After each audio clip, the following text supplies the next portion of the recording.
Movie के start में हमें एक सेलेस्टियल दिखाया जाता है जिनको आसमानी एलियन भी कहा जाता है। इनका नाम एरेशियम था, जिसने सबसे पहले सन को बनाया और फिर यूनिवर्स को बनाया, जहां से लाइट शुरू हुई और हमारी अर्थ ग्रो कर गई। लेकिन फिर डीप स्पेस से कुछ अजीब तरह के एलियन निकल कर आए जिनको अजीब क्रिएचर भी कहा जाता है, जो जमीन पर आकर इंसानों और जानवरों को खाकर अपना पेट भरा करते थे। इस मूवी में हमें सबसे पहले 7000 साल पहले का सीन दिखाया जाता है, जिसमें हम कुछ इंसानों को देखते हैं जो कि मछलियां पकड़ रहे होते हैं। तभी उन पर अजीब किस्म का क्रिएचर पानी से निकलकर अटैक कर देता है। वो अजीब किस्म का क्रिएचर पहले आदमी को खाकर फिर बच्चे की तरफ बढ़ता है। तभी वहाँ पर एक अटेंडर आ जाता है जिसको एरेशियम ने अर्थ पर भेजा है ताकि वो अर्थ पर लोगों को इन एलियन से बचा सके। वो अटेंडर बहुत ही पावरफुल था। वो अपनी आंखों से लाइट निकालकर इन क्रिएचर्स को मार सकता था और साथ ही वो हवा में भी उड़ सकता था। जब वो वहाँ पर एक क्रिएचर को मारता है तब वहाँ पर और भी काफी सारे क्रिएचर्स आ जाते हैं। इसके बाद वहाँ पर और भी काफी सारे अटेंडर्स आ जाते हैं और इन क्रिएचर्स को मारना स्टार्ट कर देते हैं। अब इंसान वहाँ पर इन अटेंडर्स को देखकर डरने लगे थे। तभी वहाँ पर एक अटेंडर इन इंसानों के दिमाग को कंट्रोल कर लेता है। इसके पास ये एबिलिटी थी कि ये इंसानों के दिमाग को कंट्रोल कर सकता है और अपने हिसाब से मैनेज कर सकता है। इसके बाद अटेंडर्स इंसानों से दोस्ती का हाथ बढ़ाते हैं। फिर वो जमीन पर ही इंसानों के साथ रहने लगते हैं और टेक्नोलॉजी को आगे बढ़ाने में भी इनकी काफी मदद करते हैं। ये इंसान आपस में काफी लड़ा करते थे, लेकिन वो अटेंडर जो इंसानों के दिमाग को कंट्रोल कर सकता था, कभी कभी इनके दिमाग को कंट्रोल करके इनको लड़ाई से रोकता था। लेकिन सभी अटेंडर्स के लीडर अजेक इसको ऐसा करने से रोकती है, क्योंकि सेलेस्टियर के लीडर ने इनको इंसानों को बचाने और इनकी आबादी को आगे बढ़ाने के लिए भेजा था। इसके अलावा किसी और चीज में शामिल होने के लिए मना किया था। लेकिन ड्राइड जो कि इंसानों के दिमाग को कंट्रोल कर सकता था उसकी बात नहीं मानता, जिस पर अजेक यानी उन अटेंडर्स के लीडर गुस्से में आकर बोलते हैं कि आज से तुम सब अटेंडर्स आजाद हो, जिसको जहां पर जाना है जाओ, तुम सब अपनी मर्जी की जिंदगी गुजार सकते हो। अब सब लोग इस शहर को छोड़ देते हैं। इसके बाद हमें प्रेजेंट का सीन दिखाया जाता है जहां पर अटेंडर्स को दुनिया पर आए 7000 साल हो चुके थे, लेकिन अभी भी किसी अटेंडर की एज ज्यादा नहीं हुई थी। तभी हम एक अटेंडर सरसी को देखते हैं जो कि स्कूल में बच्चों को पढ़ाया करती थी। उसके लेट होने की वजह से उसका फ्रेंड सभी बच्चों को संभाल रहा था। तभी वहाँ पर सरसी आ जाती है और अपने फ्रेंड को शुक्रिया बोलती है क्योंकि उसने इतनी देर तक बच्चों को मैनेज किया। जब उसका फ्रेंड वहाँ से चला जाता है तब वहाँ पर अर्थक्वेक आ जाता है। तभी वहाँ पर बना हुआ एक स्टैचू सरसी के स्टूडेंट पर गिरने लगता है, लेकिन सरसी अपनी पावर से उस स्टैचू को रेत में बदल देती है, क्योंकि सरसी के पास ये एबिलिटी थी कि वो किसी भी मेटल को रेत में बदल सकती थी। अब रात को सरसी अपने फ्रेंड के साथ एक क्लब में जाती है। वहाँ पर हम एक और अटेंडर स्प्राइट को देखते हैं जिसके पास ये एबिलिटी थी कि वो बड़ी आसानी से किसी के भी रूप में आ सकती थी। लेकिन अगर कोई भी स्प्राइट की बॉडी को टच करता था तो उसके अंदर से लाइट निकलने लगती थी, जिसकी वजह से स्प्राइट 7000 साल से सिंगल ही थी। हम देखते हैं कि क्लब में सरसी अपने फ्रेंड का बर्थडे सेलिब्रेट कर रही होती है। सरसी के फ्रेंड को उसके बारे में कुछ बातें मालूम थी, जैसे कि सरसी एक जादूगर है और उसकी उम्र काफी ज्यादा है। अब वो लोग वहाँ से बातें करते हुए जा रहे थे, तभी वहाँ पर एक क्रिएचर आ जाता है और वो सरसी के फ्रेंड पर अटैक करने लगता है। तभी सरसी अपनी पावर से उस क्रिएचर की टांगों को जमीन में फ्रीज कर देती है। सरसी का फ्रेंड इससे पूछता है कि मुझे बताओ ये क्या है, जिस पर सरसी इसे बताती है कि ये क्रिएचर्स हैं। फिर इसका फ्रेंड उसे बताता है कि ये तो कई हजार साल पहले खत्म हो गए थे और ये कैसे बच गया। इसके बाद वो क्रिएचर अपने आप को वहाँ से छुड़ा कर भाग जाता है। फिर वो सब इसका पीछा करने लगते हैं। सरसी का फ्रेंड भी इसकी तरह जंप करने की कोशिश करता है, लेकिन वो ऐसा नहीं कर पाता। अब सरसी उस क्रिएचर को डिस्ट्रैक्ट करने की कोशिश करती है, लेकिन वो क्रिएचर डिस्ट्रैक्ट नहीं होता और स्प्राइट पर हमला कर देता है। तभी वहाँ पर रिस्क आकर इस क्रिएचर को इंजर्ड कर देता है, लेकिन वो देखते हैं कि वो क्रिएचर अपने आप को हील करने की एबिलिटी रखता था और ऐसी पावर्स अटेंडर्स के लीडर अजेक के पास ही थी। मौजूदा अटेंडर्स इस क्रिएचर पर अटैक तो करते हैं, लेकिन वो वहाँ से भाग जाता है। अब हमें यहाँ पर यह भी पता चलता है कि रिस्क ने 5000 साल पहले सरसी से शादी की थी और 2000 साल पहले रिस्क सरसी को छोड़कर चला गया था। फिर सरसी अपने फ्रेंड से कहती है कि अब मुझे जाना होगा, मेरी कुछ लोगों को जरूरत है। जिस पर इसका फ्रेंड कहता है कि अगर तुम एक सुपर हीरो हो तो अर्थ पर इतनी ज्यादा प्रॉब्लम्स आई, उस टाइम तुम कहाँ थी। सरसी इससे कहती है कि हमें अर्थ पर सिर्फ क्रिएचर को मारने के लिए भेजा गया था, हमें कोई और काम करने की इजाजत नहीं दी गई थी। हमें सिर्फ अर्थ पर आबादी को बढ़ाने और टेक्नोलॉजी को इंक्रीज करने की इजाजत मिली थी। वो तीनों अपने लीडर अजेक से मिलने जाते हैं ताकि उसको जाके बता सकें कि क्रिएचर फिर से दुनिया पर आ गए हैं और क्रिएचर्स आगे से भी ज्यादा पावरफुल हैं। जब वो अजेक के पास पहुंचते हैं तो उनको पता लगता है कि अजेक तो मर चुकी है और ये अर्थ पर पहली बार हुआ था कि किसी अटेंडर की डेथ हुई थी। वो लोग समझ जाते हैं कि अजेक को उसी क्रिएचर ने मारा है जिसने पहले भी उन लोगों पर अटैक किया था और उस क्रिएचर ने अजेक को मारकर इसकी सारी पावर्स वीडियोस ले ली हैं। फिर हम देखते हैं कि अजय की बॉडी के अंदर से एक पावरफुल स्टोन निकलता है और वो सरसी की बॉडी के अंदर चला जाता है। यानी कि अजय ने मरने के बाद सरसी को अटेंडल्स का लीडर चुना है। अब सरसी अरिशियम से बातें कर सकती थी। ये सब लोग अपनी टीम को इकट्ठा करने का फैसला करते हैं ताकि वो एक बार फिर मिलकर इन क्रिएचर्स को मार सकें। वो लोग सबसे पहले किंकू के पास जाते हैं। किंकू के पास ये एबिलिटी थी कि वो अपनी उंगलियों से आग की गोलियां निकाल सकता था।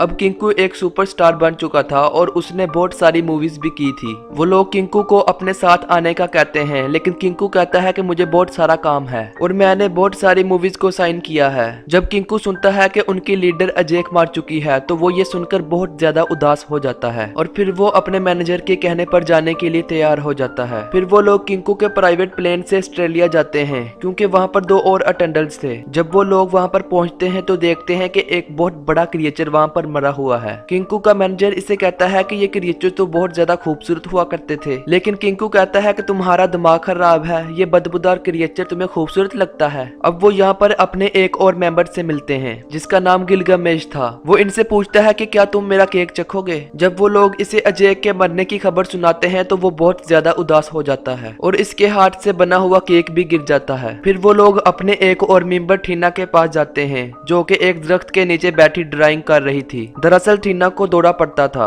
और जब ऐसा होता था तो वो किसी पर भी अटैक कर देती थी और 7000 साल से गिलगामेश ही ठीना के साथ रहता था और ठीना के पास ये एबिलिटी थी कि वो अपने हाथों से पावरफुल वेपन निकाल कर किसी पर भी अटैक कर सकती थी। और जब ठीना इन पर अटैक करने लगती है तो स्प्राइट वहाँ के माहौल को चेंज कर देती है। वो इसको याद दिलाने की कोशिश करती है कि वो कौन लोग हैं और किस लिए दुनिया पर आए हैं। फिर जब गिलगामेश ठीना को समझाता है तो वो नॉर्मल हो जाती है। इसके बाद सब लोग मिलकर वहाँ पर खाना खाते हैं। उसी दौरान सरसी उठकर उसी जगह जाती है जहाँ पर ठीना बैठकर ड्राइंग कर रही थी। वो उसकी ड्राइंग को देखती है और अपने लीडर से कांटेक्ट करने की कोशिश करती है। फिर उसकी सोल उसके किंग लीडर के पास पहुंच जाती है। वो वहां पर जाकर किंग लीडर को बताती है कि क्रिएचर्स दोबारा से आ गए हैं और उन्होंने अजय को मारकर उसकी ताकत को भी चुरा लिया है। इसके अलावा अर्थ पर भी बहुत ज्यादा चीजें अजीब हो रही हैं, जिस पर रेशियम यानी कि उनका लीडर बताता है कि ये एक इमरजेंसी की अलामत है। फिर रेशियम कहता है कि अब वो वक्त आ गया है कि तुम लोगों को तुम्हारे मकसद के बारे में बताया जाए। दरअसल तुम लोगों को अर्थ पर क्रिएचर्स को मारने के लिए भेजा गया था और मैंने कई हजार साल पहले एक बीज को अर्थ पर बोया था और उस बीज को बड़ा होने के लिए इंसानों की एनर्जी चाहिए थी। लेकिन जब मैंने इंसानों को बनाया तो मेरे से एक गलती हो गई और वो अजीब से क्रिएचर पैदा हो गए जो अर्थ पर लोगों की आबादी को खाकर खत्म कर रहे थे। तब मैंने तुम्हें और तुम्हारे जैसे बहुत सारे अटेंडेंट्स को बनाया ताकि मैं तुम्हारे जरिए उन क्रिएचर्स को मार सकूं। सरसी उनसे पूछती है कि क्या ये बात अजय को पता थी, जहाँ पर वो उसे ये भी बताते हैं कि तुमने और अजय ने कई बार अर्थ पर सेलेस्टियल को पैदा होने में मदद की है। तो सरसी इनसे कहती है कि ये सब बातें मुझे क्यों नहीं याद। वो इससे कहते हैं कि मैं हर बार तुम्हारी यादों को अरेज कर देता हूँ, इसलिए तुम्हें कुछ नहीं याद। यहाँ पर हमें एक और बात पता चलती है कि ठीना को जो ड्रीम्स आते थे वो उसकी पुरानी यादें हैं जो कि अभी तक मुकम्मल तौर पर अरेज नहीं हुई थी। सरसी दोबारा अर्थ पर आ जाती है और ये सब बातें अपने टीम मेंबर्स को भी बताती है। ये सब बातें सुनकर वो शॉक्ड हो जाते हैं। सरसी इनसे कहती है कि हमें इंसानों को बचाना होगा और इस एमरजेंसी को रोकना होगा,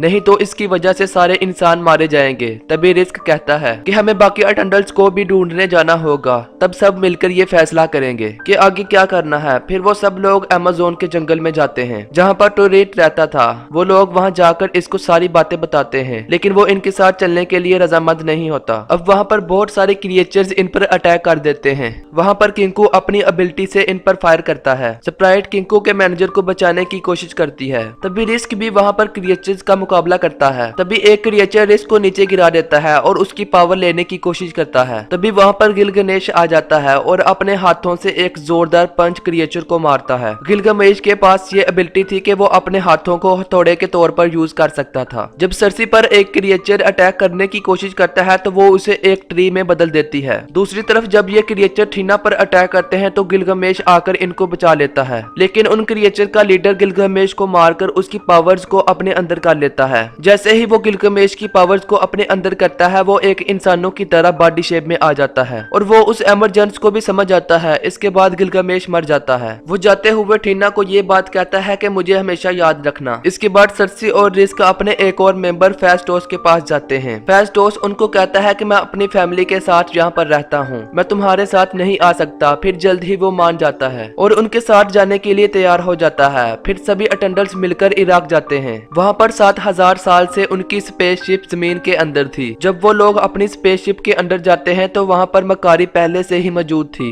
मकारी उनकी वो मेंबर थी जो बोल नहीं सकती थी, लेकिन उसके अंदर ये एबिलिटी थी कि वो बिजली से ज्यादा तेज दौड़ सकती थी। फिर फेस्टोस वहाँ पर ऐसी टेक्नोलॉजी बनाता है जो सभी अटेंडेंट्स यूज करके इस इमरजेंसी को रोक सके। वो इनसे कहता है कि अगर क्रिएचर्स हमारी पावर यूज कर सकते हैं तो हम भी मिलकर अपनी पावर्स को इकट्ठा यूज कर सकते हैं। फेस्टोस के पास ये एबिलिटी थी कि वो एक बहुत ही ज़हीन इंजीनियर था जिसने इंसानों की टेक्नोलॉजी को आगे बढ़ाने में मदद की थी। अब वहाँ पर सर्सी ने जो लॉकेट पहना हुआ था वो चमकने लगता है। इस बात से सर्सी को एहसास होता है कि इमरजेंसी होने वाला है। फेस्टोस मकारी से कहता है कि जाके पता करो कि इमरजेंसी किस जगह होने वाला है। अब मकारी पूरी अर्थ पर घूमकर इमरजेंसी का पता लगा लेती है कि इमरजेंसी किस जगह होने वाला है। तभी रिस्क अपनी आंखों से लेजर लाइट निकालकर फेस्टोस की टेक्नोलॉजी मशीन को तोड़ देता है। इससे ये बात पता चलती है कि रिस्क ने ही अजैक को मारा था। अजैक भी यही चाहती थी कि ये इमरजेंसी रुक जाए क्योंकि वो भी इंसानों को पसंद करने लगी थी। रिस्क ने इसीलिए अजैक को मार दिया था। अजैक ने रिस्क को पहले ही ये बात बताई थी कि इमरजेंसी होने वाला है, हमें सभी अटेंडेंट्स को इकट्ठा करना होगा। तभी रिस्क ने अजैक को उन क्रिएचर्स के आगे फेंक दिया था। फिर क्रिएचर ने अजैक को मारकर इसकी पावर्स को ले लिया था। जब अजैक मर गई तो रिस्क इसे दोबारा इसके घर में छोड़ देता है। जब सब लोग रिस्क से इसकी वजह पूछते हैं तो वो बताता है कि मेरी जिंदगी दी हुई इरीशियम की है और अगर मुझे तुम लोगों को भी मारना पड़ा तो मार दूंगा। और ये सब कहकर रिस्क वहाँ से चला जाता है और उसके साथ स्प्राइट भी चली जाती है। अब किंकू भी वहाँ से जाने वाला था। वो कहता है कि हम रिस्क के बगैर कुछ भी नहीं कर सकते और किंकू भी ये सब कहकर वहाँ से चला जाता है। इन अटेंडेंट्स के जाने के बाद बाकी जो अटेंडेंट्स वहाँ पर बचे थे उनकी पावर्स काफी नहीं थी। फिर फेस्टोस सर्सी से कहता है कि तुम्हारे पास जो पावर है वो तुमको और इरीशियम को इकट्ठा जोड़ सकती है। वो कहता है कि हम एक यूनी बैंड बना सकते हैं जिससे इमरजेंसी रुक जाएगा। फिर वो सर्सी का स्टोन लेकर उससे एक बैंड तैयार करता है। फिर वो उस स्पेसशिप को लेकर उस जगह पर चले जाते हैं जहाँ पर इमरजेंसी स्टार्ट होने वाला था। वहाँ पर रिस्क और स्प्राइट उस इमरजेंसी को होते हुए देख रहे थे। तभी वहाँ पर बाकी अटेंडेंट्स भी आ जाते हैं उस इमरजेंसी को रोकने के लिए। उस इमरजेंसी से एक बहुत ही बड़ा सेलेस्टियल निकलने वाला था जो कि दुनिया के लिए बहुत खतरनाक था। वो लोग उस बैंड की मदद से अपनी अपनी पावर्स को कनेक्ट करते हैं ताकि इस इमरजेंसी को रोक सकें। वहाँ पर रिस्क ड्रॉइड को उठाकर फेंक देता है। ये सब देखकर मकारी बहुत ज्यादा चीखती चलाती है। वो रिस्क को इतना ज्यादा मारती है कि रिस्क ने 7000 साल में भी इतनी मार नहीं खाई होगी। वहाँ पर सर्सी फेस्टोस से कहती है कि मैं इस इमरजेंसी को अकेले रोकने की कोशिश करती हूँ। फेस्टोस कहता है ठीक है, तुम इसको रोकने की कोशिश करो, हम रिस्क को रोकते हैं। अब बाकी के अटेंडेंट्स रिस्क के साथ मुकाबला करते हैं। फिर वहाँ पर क्रिएचर्स का लीडर भी आ जाता है। मकारी उसके इर्द गिर्द एक बहुत ही बड़ा सर्कल बना देती है, लेकिन वो मकारी को पकड़ लेता है और उसकी पावर्स लेने की कोशिश करता है। फिर फेस्टोस उस पर अटैक करता है जिससे वो क्रिएचर मकारी को दूर फेंक देता है और खुद पहाड़ों के अंदर एक गुफा में जाकर गिर जाता है। फिर फेस्टोस रिस्क को अपनी टेक्नोलॉजी से बांध देता है। दूसरी तरफ जब सर्सी इमरजेंसी को रोक रही होती है तो वहाँ पर स्प्राइट आकर इस पर अटैक कर देती है और एक चाकू को इसके पेट के अंदर लगा देती है और कहती है कि मुझे इंसानों की जान नहीं बचानी। मैं 7000 साल से इस दुनिया पर हूँ और मुझे कभी नहीं पता चला कि प्यार क्या होता है। तभी डोराइड वहाँ पर आ जाता है और इसके सर पर अटैक कर देता है। दूसरी तरफ हम टीना को देखते हैं जिसको पास्ट की बातें परेशान कर रही थी और वो क्रिएचर गिलगमेश बनकर उसकी पावर लेने की कोशिश कर रहा था। लेकिन तभी टीना को होश आ जाता है और वो अपनी पावर से बहुत ही खतरनाक वेपन बनाती है और वेपन से उस क्रिएचर के टुकड़े टुकड़े कर देती है। फिर हम देखते हैं कि इमरजेंसी शुरू हो गया था और आहिस्ता आहिस्ता सेलेस्टियल के हाथ बाहर आने लगे थे। सर्सी अपनी पावर से इस इमरजेंसी को रोकने की कोशिश कर रही थी। तभी रिस्क भी छूट जाता है और सर्सी को मारने के लिए चला जाता है, लेकिन तभी उसको सर्सी के साथ गुजारे हुए मूवमेंट याद आने लगते हैं और फिर रिस्क भी उनके साथ मिलकर इस इमरजेंसी को रोकने की कोशिश करता है। इसके बाद इमरजेंसी रुक जाता है और वो सेलेस्टियल पैदा होने से पहले ही मर जाता है। इसके बाद रिस्क आखिरी बार सर्सी को देखता है और खुद को सूरज में ले जाकर गुम कर लेता है। दूसरी तरफ जब मकारी डोराइड को देखती है तो बहुत ज्यादा खुश होती है और इसको गले लगा लेती है। दूसरी तरफ सर्सी स्प्राइट से कहती है कि अभी भी मेरे अंदर सेलेस्टियल की पावर मौजूद है, अगर तुम चाहो तो मैं तुम्हें ठीक कर सकती हूँ, लेकिन फिर तुम इंसान बन जाओगी और एक दिन मर जाओगी। जिस पर स्प्राइट कहती है कि हाँ मैं तैयार हूँ। उसके बाद वो लोग फेस्टोस के घर डिनर करने जाते हैं और अब स्प्राइट स्कूल में एडमिशन ले लेती है। इसके बाद सर्सी अपने फ्रेंड से मिलती है। वो इससे कहता है कि मैं तुमको कब से बताना चाह रहा था कि मैं इस अर्थ का नहीं हूँ। तभी आसमान में एक पोर्टल ओपन होता है। इरीशियम सर्सी के साथ साथ बाकी अटर्नल्स को भी अपने पास बुला लेते हैं और कहते हैं कि तुमने इंसानों को बचाने के लिए सेलेस्टियल का कत्ल किया, लेकिन मैं अभी तुम्हें माफ कर रहा हूँ, लेकिन जब वापस आऊंगा तो तुमको अपना फैसला सुनाऊंगा कि तुम लोगों के साथ क्या करना है। और इसी के साथ ये मूवी यहाँ पर एंड हो जाती है। Thank you for watching. Subscribe subscribe the channel and like the video.